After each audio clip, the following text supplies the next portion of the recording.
I was about to sit down and do the clerics video, and then I found this. Abacadarius, King of the Goblins and the Undead. And I just thought, well, yeah, what the hell is that? Let's have a look. So this is a monster in the homebrew section of Browse Monsters on D&D Beyond. So let's just go through this. King of the Goblins is a large humanoid. Large, taking up, I think, 4 squares rather than 1. Armour class to hit him is 15. Hit points, there's the average hit points, 110, but personally I like to do everything full hit points, so that would be 180 hit points. Unless I want to give him more. You know, sometimes I do a sneaky little thing where it says 180 and I just think, 200. Because I know my party of players will demolish whatever I throw at them, so I'll just go that little bit extra. So yeah, you have your strength, dex, con, int, whiz, charisma. Saving throws on dexterity saves, which are going to be like fireball, things like that, area effects, +9. That's a nice start for a baddie. Constitution +12 and intelligence saves +12 as well. So yeah, it's quite a wily one with acrobatics +6 in skills. That's cool. Tremor sense. Tremor sense, a monster can detect and pinpoint the origin of vibrations within a specific radius. Tremor sense can't be used to detect flying or, spiritual creatures. Yeah, so it feels the floor move. Passive perception of 18 if people are trying to hide from it. He speaks good, common, draconic, dwarvish, elvish, goblin, and telepathy only to his servants, vassals, or other loyal workers when inside the Dread Castle. No idea where that is, but maybe it will become clear. He is challenge 20. If you do an XP, 25,000. So, nimble escape. Goblin can take a disengage or hide action. Wow, did a large thing hide? As a bonus action on each of its turns. Don't care about the bonus. Command. All goblinoids obey his order, and some undead do as well. So you can have loads of little goblin henchmen, and half of them could be undead, or all of them undead. You know, you've got a campaign already building here. You've got a one-shot at the very least. Important. The king can level up, starting at level 5 and going up to level 30. The DM decides how much XP or what milestone is needed for each level. Hit points also increase by 1d20 +6 per level. Nice. I like this a lot. Fey Ancestry. Intelligence score increases by 1. You gain proficiency in all simple and martial weapons. You have advantage on dex saves. So not only a +9, but you have advantage on that save. The king attacks twice per action. Action surge. So the fighter's action surge, isn't it? The king makes 2 more actions on his turn, but they must both be used on the same turn. Cannot be used to disengage, and he can only be used once per long rest. The actions, let's just skip to the actions here. Wicked Scimitar. He does have 2 attacks. 2 attacks per action. So +7 to hit, and does 3d6 +1, or just a standard 10. So if he hits twice, that's 20 damage. If he does his overpowered short bow, +7 to hit, massive range, 5 damage. That's rubbish. 3 weapons of the DM's choice. Remember to add the strength. Level 3. Using a bonus action, the king gets enraged, like a barbarian. While enraged, he makes 1 extra attack per turn, but his opponents have advantage. Ooh, it's good. It's good. It's like the best of everything. And guess what? He's a spellcaster. The king can now cast spells that are available to wizards unless otherwise stated. At level 4, he has learned 3 cantrips. Oh, it even tells you what they are. Firebolt, Poison Spray, Chill Touch. It feels like this was made by a 15-year-old for some reason. I'm just, or definitely a player rather than a DM. The DM should remember to update damage as the king levels up. Intelligence is his spellcasting ability. Inept spellcaster. Inept. The king is not good at spellcasting, so if his opponent succeeds a saving throw to avoid spell effects, they take no damage. The saving throw required for the opponent to beat is DC 17 for avoiding spells. Multi-attack. The king now makes 3 attacks per action, but the last one has disadvantage on the attack roll. The king's unarmed strikes now do an extra 1d6 damage. I didn't see unarmed strikes in the attacks actions thing. Okay, yeah, everyone can do that, can't they? But I thought that would have an explanation up there. Level 6. The king now knows a first level spell. He has 3 spell slots and can prepare a maximum of 5 spells. The DM chooses 5 of these 7 spells he knows. I mean, or do what they want, obviously. Grease, Ice Knife, Comprehend Languages, Cure Wounds, Detect Magic. I mean, yeah, you didn't need to say what we're just going to give this dude whatever we want. He's already an undead goblin king. I mean, let's just, throw whatever we want at it. Roar. As a bonus action, he can unleash a mighty roar once per short rest. Anyone, I would probably do that as a recharge, put that in my actions as a recharge on 5 or even 4. That's cruel, isn't it? Really like how you can make this fit your campaign because you can do every different level. That's a really good... I wish why are all monsters and things like that? You could pick any monster at different levels rather than just rolling hit points and saying, oh, well, they're not as strong as the other one. All of them should be like this. Who made this? This is cool.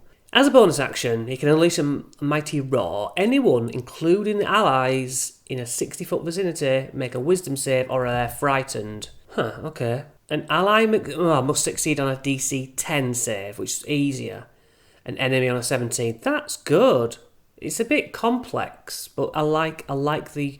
You just don't have to use it. I'd rather it was complex than you don't have to abide by it. 7. Why have we not got anything for level 7? Couldn't think of anything? Speed increases. What would I give for 7? I'd make him have some ability like a spin attack. Like he goes into a spinny rage. I don't know. Just something.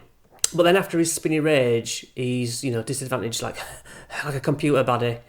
When you're fighting a computer boss and they do some attacks and then they're staggered and you have to whack them down then. Multi-attack. The king makes 4 attacks an action, but the last one had disadvantage. Cool. The king jumps 60 feet in the air. He takes 1d6 damage when landing. And when he lands, everyone makes a DC 16 dex save or take 3d8 minus 3 bludgeoning damage. The jump action takes 2 turns. And 1 bonus action per turn for the jump and 1 for the land. In between the turns, the targets can attempt to escape. That can be simplified. Surely. What I would say was, if it takes 2 turns, the first turn he goes into shrinks into a ball and he can't take damage while he's getting ready to pounce or something. And you know that he's going to jump. Well, you don't know the first time. All spells, everything is impervious, and then he jumps, and then it's a dex save, but that is 2 goes. That's what I would personally do, and because it's D&D, I could do that. Level 10, spellcasting. The king learns a cantrip. Eldritch Blast, and one of the DM's choice. The king can prepare... Yeah, you give him some more spells. One of these is Blur. Okay. Bite. The king can bite someone as a bonus action. 1d20 plus 4. Why have we started telling what we have to roll 1d20s? And the damage is 1d12 plus 3.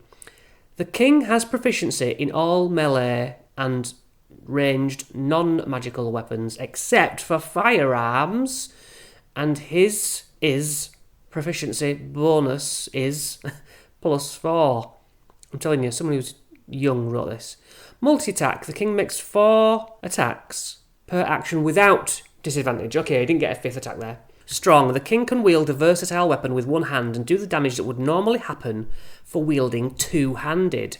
I like it. Battle of Minds. This takes 10 actions. This means 10 turns without doing anything. This is terrible. The king can now mentally attack up to 6 people or up to 20 and lose 15 actions, or up to 100 and lose 20 actions. He can't do this again until he makes 4 long rests. Alright guys, here's the monster, and he's gonna do nothing for 20 turns. I mean, watch those hit points just go down. What a boring idea that is. I hate that. But we're gonna see more on this move later on. Level 14. The king still makes 4 attacks, with advantage on the last 2. The king leaners the spell Gaius. It's actually, I learnt it was pronounced Gesh, by the way. Apparently it's an Irish word. So, the king learns to spell Gesh. And the saving throw is DC 7. That's low. The king learns one new... I'm not interested in that. Boring. Deadly touch. Anyone that comes into physical contact with the king, this includes the king's unarmed strike, takes a d6 plus 3 necrotic damage. That's an extra bit of difficulty I didn't need to know. Improved critical. Rolling an 18 is also a crit, and 19 is crit. Level 16 and beyond, I have to do all the stuff myself. Multi-attack upgrades happens every 3 levels. Spellcasting upgrades happen every 4 levels. It looks like the person writing this just got bored. Legendary actions, and then we're done, guys. This legendary action can't be used until Abadabadaba does 4 long rests. Rules of mental battle. The king makes a special ability check. Roll 1d12 plus intelligence plus charisma. The target must make the same roll. I like multiple dice rolls. That's interesting. Using their scores and must score higher than the king's roll. If the target is a spellcaster that uses wisdom, they can use that instead of intelligence. I like that. Well done. If the target is a spellcaster and uses some sort of spell to block their mind, the king has disadvantage. I like that. If the target is a monk, the monk has advantage on his roll. Why? If the monk uses a spell, both effects apply. Let me know why the monk is suddenly singled out there, please. I'm a DM, I don't know all about the classes. If the target rolls higher than the king, they are safe of this mental battle. If the king outrolls a target, this happens. They stay frozen in place for a triple 30, 45, 60. The duration of the actions missed by the king. Please explain that. I don't like it, whatever it is. After the king can make actions and while the targets still can't, the following happens. The king can mentally attack all targets once using only one action. The king can use a spell on each target without using a spell slot. He can't use the same spell on the same target more than once. For the rest of their life, the surviving targets have disadvantage when doing anything against the king. If they are killed later and resurrected, they lose this effect. The king picks a target. They must succeed on a DC 15 charisma. On a fail, they are able to take actions again, but the rest of their mental battle, they are completely under the control of the king. After the mental battle, they must succeed on another charisma saving throw. This one, a DC 16. On a success, they drop to 0, but do not die outright. However, they must be healed within a day, or they die. On a fail, they die. Death saves are allowed, so it's unconscious then, isn't it? This can be used up to 3 times and on different people. The king picks 80 targets. Who is playing that game? They must succeed on a DC 17 con save. On a fail, they are affected by a deadly disease. After the battle is over, they are alright, but they don't feel good. They don't feel good. Every day, they take 1d6 plus half of character level rounded up poison damage, unless they get cured, because they probably get cured the first day. And it bypasses all magical things, immunities and resistances. The damage cannot be healed unless by a healing potion. Oh, so they just have a healing potion. Or a long rest. Or a short rest. The targets don't know why they are taking damage, and they must find out. The disease can only be cured by a cleric, and the materials required are 4 grand of GP, and the eye of a dragonborn, 3 living humanoids, and 37 litres of blood. Not 36. Put in bags as well. The target must be the same blood type as the target. This can be used only once. The king picks up to 17. That's very specific. Targets. They must succeed on DC 13 con save. On a fail, the target gets launched 12d20 feet far and 8d20 feet away. They are launched with such force that they break through stone and wood walls and barriers. They take 1d12 bludgeoning damage for every wood layer broken through and 1d20 for every stone layer.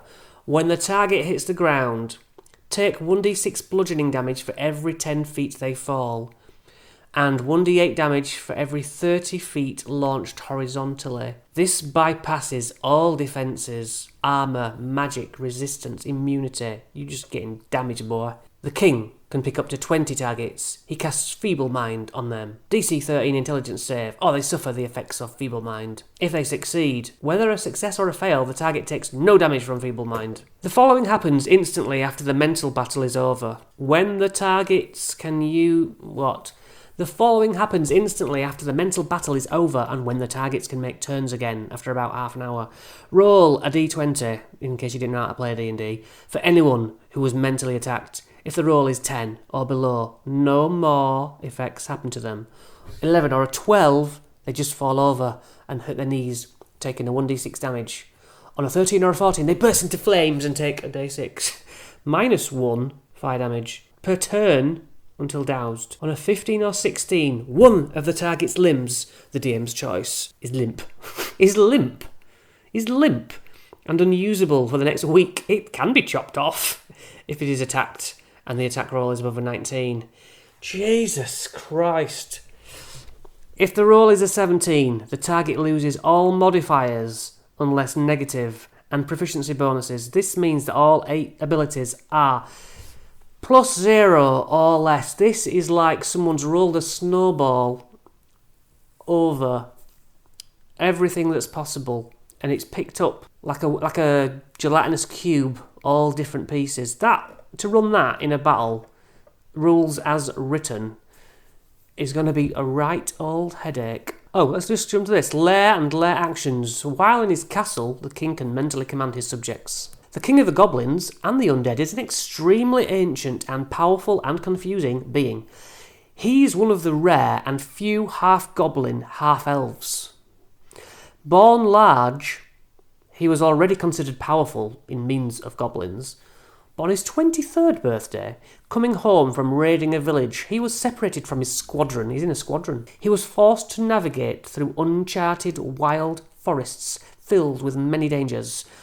On his way, he was bit by a vampire because I'm 15 and that's cool. The local doctor told him the effects would set in 3 weeks. But before this happened, a great invasion of the undead, consisting of zombies, skeletons, and other things, attacked his village. Abecadarius fought to the end and was bitten by a werewolf, because that's cool. Oh, and a zombie, yes, and stabbed through the heart and cursed with the blade by a skeleton. The result was an extremely powerful half-goblin with multiple arms and cyborg eye and laser beams shooting out of his finger ends. Because I'm 12 to 15. Comments. I love it. It's well written. And love the discretion of the monster. Keep up the good work. This is epic. How much time did you spend on this? Should I comment?